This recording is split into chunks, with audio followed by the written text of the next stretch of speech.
For those of you who watched our 6-part mini-series on the wild, crazy, and unpredictable life of Jackie Wilson, think of this episode as the 7th episode in that mini-series, because it ties directly into it. Imagine that you entered the foster care system, then remained in that system until you aged out of it as an 18-year-old.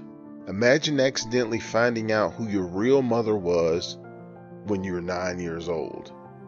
Imagine leaving the South and eventually living in Hawaii. And while you're there, a man asks you to join his music tour, primarily because you look eerily similar to a famous singer. Imagine meeting a world-renowned music group who would help you find out who your real father was. Then imagine finding out that your father was the man that you had been impersonating on stage. That's exactly what happened to Bobby Brooks. His experiences to find an answer to a question he wasn't really even initially looking to find the answer to defies belief. Let's check out the amazing journey of Bobby Brooks as he went from foster care child to finding out he was the son of one of the most famous singers of all time. Bobby Brooks was born in Westbury, Long Island, New York. Bobby's biological mother moved from New York to Columbia, South Carolina, and gave him up for adoption when he was about 6 months old. He wound up in the foster care system and was raised in Columbia, South Carolina. His foster mother was named Annie Bell Davis.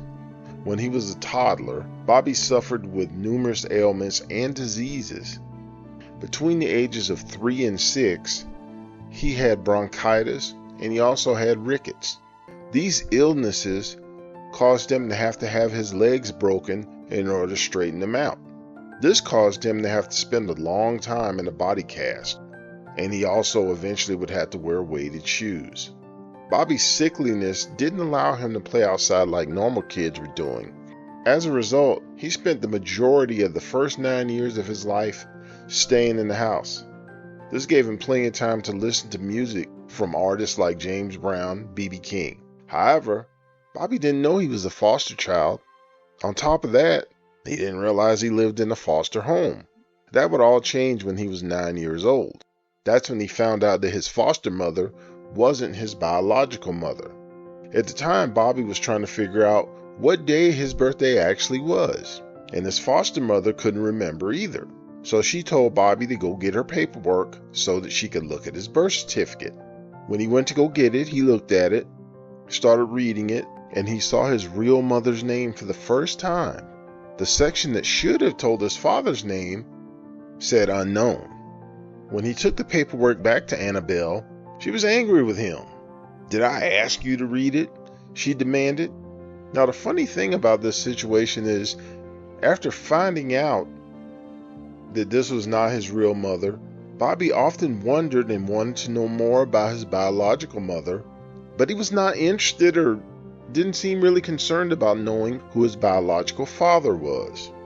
Despite the issues that he went through as a little boy, Bobby survived those. He persevered through different things that he encountered as a youngster, and he eventually finished high school. And he also did 2 years of college. After those 2 years, though, he decided he wanted to drop out of school and join the Navy. When Bobby joined the Navy, his plan was to do 30 years in the military and then retire.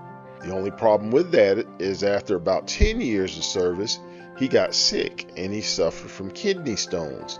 As a result, the Navy gave him a medical discharge, ending his military career well short of his initial goal. Now, when he was on active duty, Bobby was stationed in Hawaii. So after he was discharged, he stayed there. While he was there, he began to sing in karaoke shows. He just kind of kicked around and sang in different places. A couple of years after he got out of the military, Bobby was approached by a man named Pete Hernandez. Hernandez was the leader of a music group called Pete Hernandez and the Love Notes. The group specialized in recreating old school doo-wop music. Hernandez liked what he had seen Bobby do and asked him to join the group as a backup singer. He also eventually would have an opportunity to sing different medleys and kind of do his own thing. Now, one of the members of the Love Notes was a 6-year-old boy. and his name was Peter Hernandez Jr. At the time, Little Pete's claim to fame was that he was the world's youngest Elvis impersonator. Now, years later, once he became an adult, people around the world will come to know this little Elvis as Bruno Mars. Bobby would sing with the Love Notes for 2 years.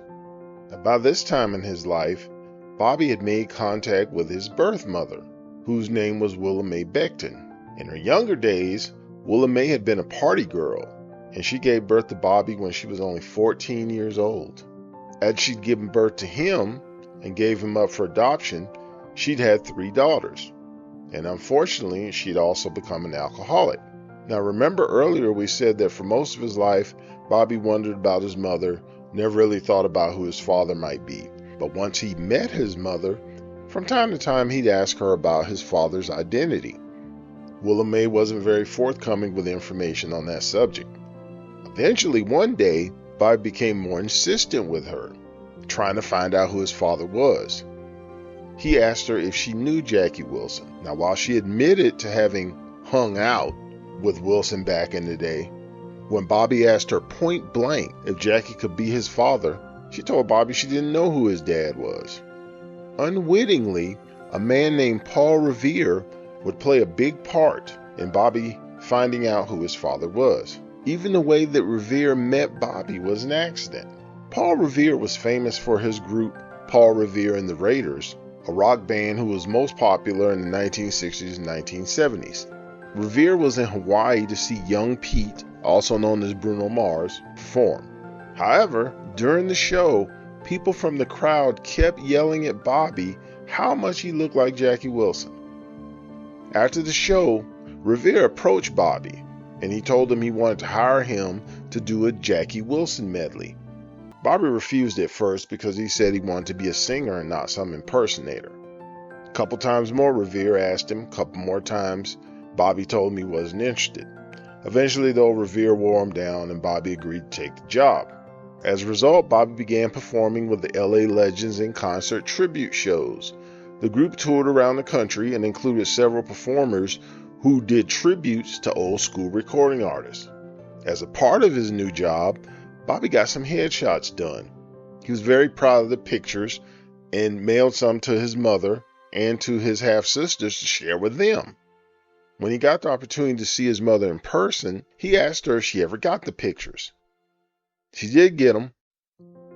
She had also destroyed the pictures by tearing them up. In response to Bobby's question, she told him, "Don't send me no damn pictures of no Jackie Wilson."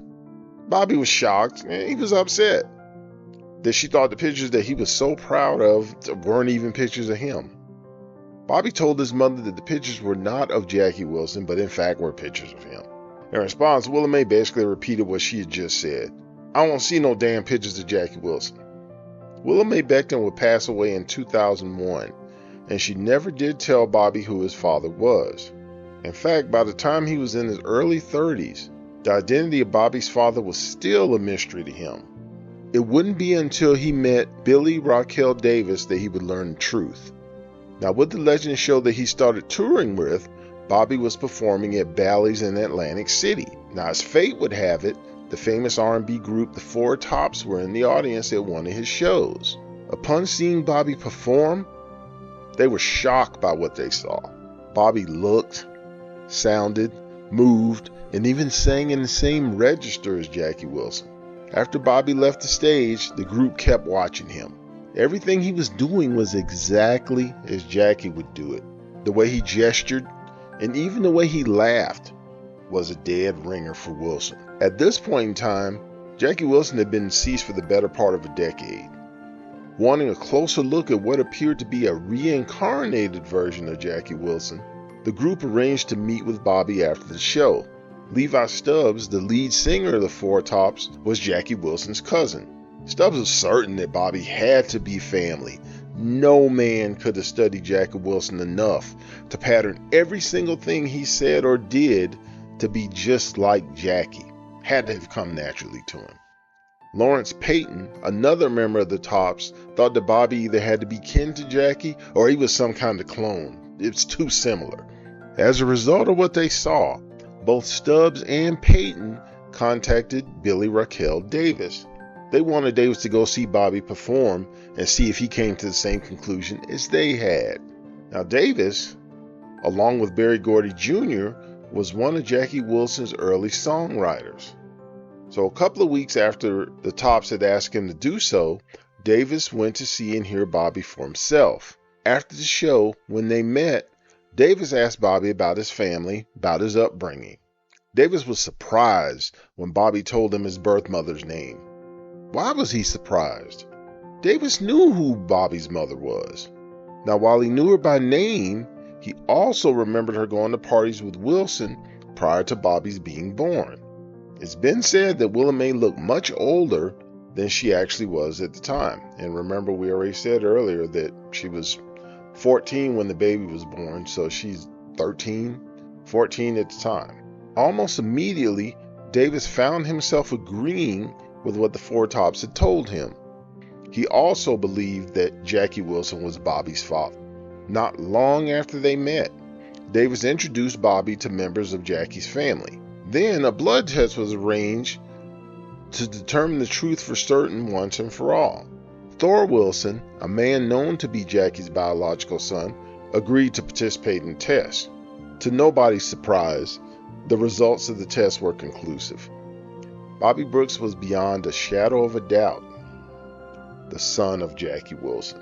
After finding out his true lineage, Bobby Brooks changed his name to Bobby Brooks Wilson as a nod not only to his father, but to his newfound family as well.